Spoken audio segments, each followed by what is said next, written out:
네, 한은 기자 법조팀 김지훈 기자 나와 있습니다. 자, 그동안 이재명 대표 측은 이렇게 주장을 해왔어요. 위증이 없었으니까 위증교사도 없었다. 그런데 오늘 보면 위증은 있었다는 거예요, 그죠? 네, 재판부는 이 김 씨의 증언 6개 중 4개가 위증이었다고 판단했습니다. 특히 김 씨가 김병량 전 시장에게서 들었다면서 한 증언이 있거든요.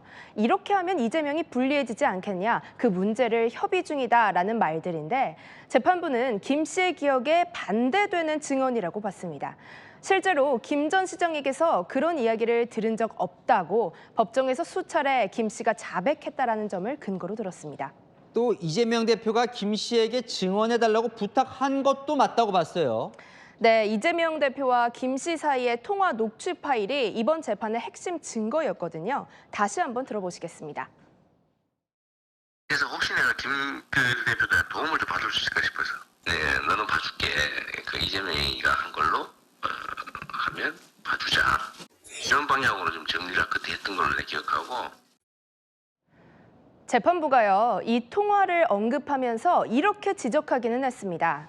위증을 한 주요 동기는 통화에서의 증언 요청에 따른 걸로 보인다. 증언 요청은 교사 행위에 해당한다고 평가할 수는 있다라고요.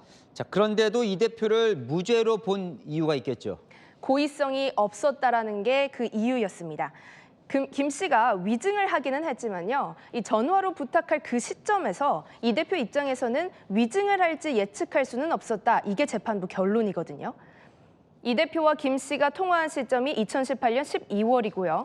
김 씨가 이 대표 재판에서 증인으로 나서서 위증을 한 게 2019년 2월이거든요.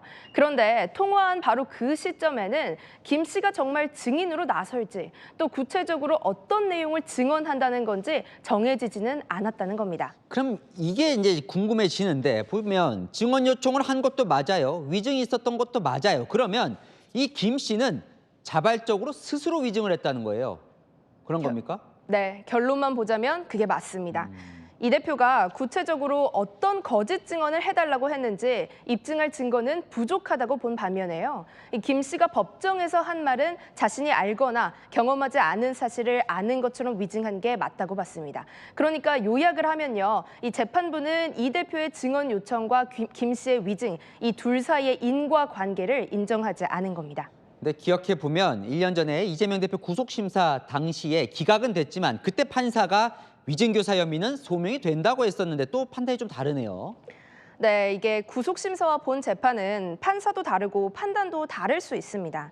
한 번 구속된 피고인이 본 재판을 거쳐서 무죄가 선고되는 경우도 있잖아요. 이 구속심사라는 건 만 하루가 안 되는 시간에 검찰 기록과 당사자 해명을 들어서 판단을 내리지만요. 이 본 재판에선 증인 신문도 하고 사안을 입체적으로 심리한 뒤에 판결을 내리는 만큼 엇갈린 결론이 나올 수도 있습니다. 오늘 무죄 선고한 재판부가 이 대표의 다른 재판도 맡고 있다면서요?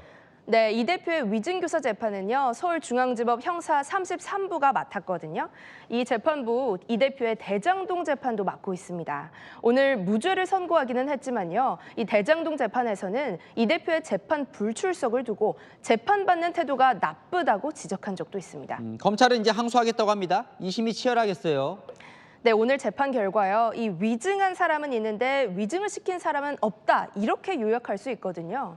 이 대표의 증언 요청을 어떻게 볼지를 놓고 2심에서 치열한 공방이 예상됩니다. 1심 재판부는 이 대표의 통화가 통상적인 증언 요청이라고 선을 그었잖아요. 이 검찰은 여기에 대응해서 위증 요청 연락이었고 이 고의성이 있었음을 입증하는 데 주력할 걸로 보입니다. 네, 잘 들었습니다. 아는 기자 김지훈 기자였습니다.